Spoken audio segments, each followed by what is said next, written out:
bonjour, bienvenue pour le rallye de 24 heures off-road Maroc.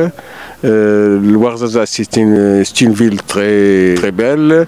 Si vous voulez retourner, on vous souhaite les bienvenus.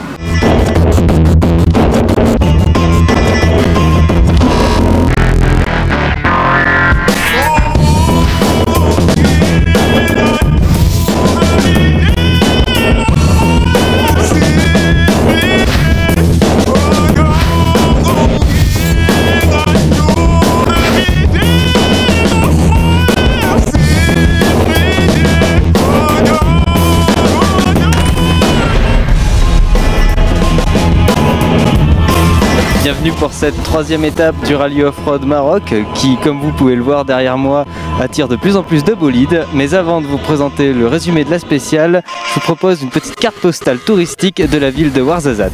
A vous les studios.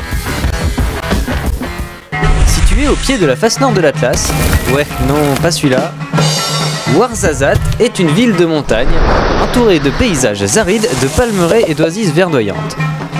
Cette région tire son attrait touristique des villages construits en terre ocre et des innombrables casbahs environnantes.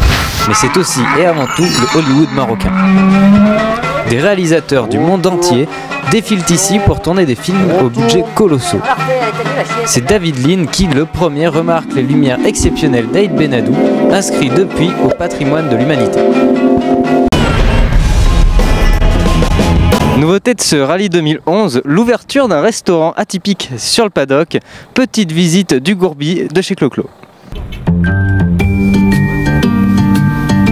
L'année dernière, je me suis tellement emmerdé que là, cette année, réellement, je suis dans mon élément, je suis très heureux. La course se passe très bien, je ne vois rien du tout, de toute façon, quelque part, comme j'y connais rien. Et là, ça me fait plaisir de pouvoir faire à manger pour tout le monde et qu'ils soient contents. C'est ma récompense. Couscous maison, comme omelette. On a trouvé un nom chez Clo-Clo. Non, c'est pas mal, hein, chez Clo-Clo. Il y a aussi au Gourbi on a appelé. Oui.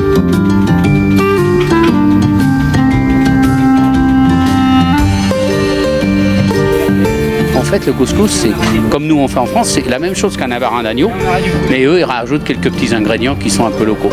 Voilà. Et normalement, on devrait manger un navarin d'agneau à la marocaine.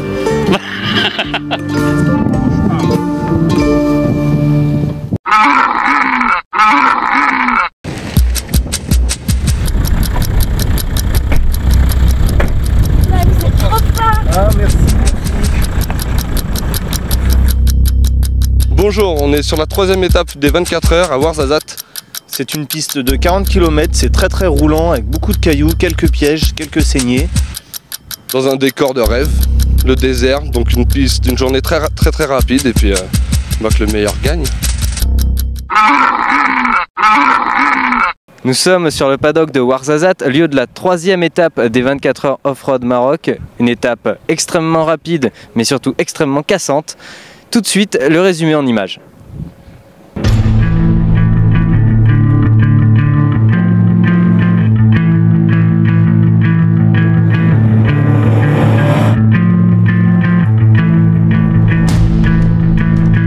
Sur le papier, les 40 km de piste du désert de Ouarzazate semblent être une simple formalité de passage pour la suite des 24 heures. Après le départ lancé, les pilotes pieds au plancher s'approprient la steppe en quelques tours de roue. Il faudra attendre le troisième tour pour que les premiers écarts ne se creusent. Mais au fil des tours, la boucle se détériore, les sillons se creusent et la piste devient cassante. Les pièges évoluant au fil des différents passages, on assiste ainsi à une cascade de petits problèmes techniques sans gravité qui pimentent la compétition. À vaincre sans péril, on triomphe sans gloire. Alors voilà, ça fait partie du jeu. Crever, prendre un caillou. Mais si on peut éviter, ça serait pas plus mal. Hein. Ciao. Le trophée de la meilleure cascade de la spéciale est attribué au team Buddy pour son tonneau. On était bien parti, bonne vitesse et tout, puis on n'avait pas noté cet endroit où il y avait un petit pif-paf et on est arrivé un peu trop vite et puis je pense qu'on était aussi crevé sur l'arrière.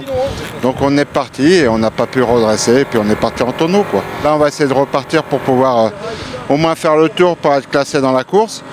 et on va réparer l'auto pour Marrakech.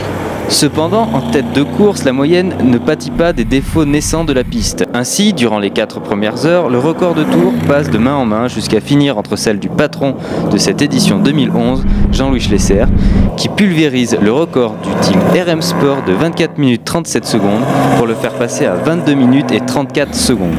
La bataille pour la pole position fait rage jusqu'à la dernière heure. Le team MD Rally, tenant la pole depuis le début, la concède ainsi à Jean-Jacques Radley qui la conservera jusqu'à l'avant-dernière heure. Il faudra attendre que le renard ne revienne mettre les roues dans les sillons pour remettre les choses dans l'ordre. Franchement, on ne savait pas, mais ce qui s'est passé, c'est que il fallait être extrêmement prudent parce que pour doubler, il fallait prendre son temps un petit peu parce que de chaque côté de la piste, il y avait beaucoup de cailloux. Et puis il y avait des bosses, des virages aveugles, enfin bref, belle spéciale, très belle spéciale. Très très belle spéciale, je me suis régalé, impeccable. On a été très constant, assez rapide et une crevaison l'avant-dernier tour, un peu dommage, mais voilà, content quand même, mais dur, très dur. Ah, super. Apparemment on est deuxième donc, ou troisième et deuxième au général, donc effectivement on n'espérait pas mieux. Et effectivement il y en a un qui n'est pas touchable, il s'appelle Jean-Louis. Malheureusement on ne peut rien faire contre lui, c'est impossible. Au classement de l'étape, le team MD Rally remporte la pole position, suivi du Marocco Racing Team et de MD Sport.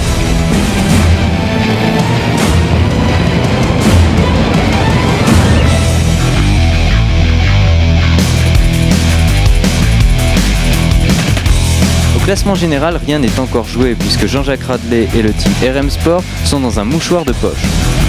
Quant à la catégorie T2, Arnal et Ascola à bord de leur Pajero tentent de réitérer la performance de l'année dernière. Cependant, ils ne disposent que de 21 minutes et 9 secondes d'avance sur leurs principaux concurrents. Fin de la 3e étape des 24 heures, direction Marrakech pour la dernière ligne droite du rallye. Et comme d'habitude, on se quitte avec les meilleures images de la spéciale d'aujourd'hui.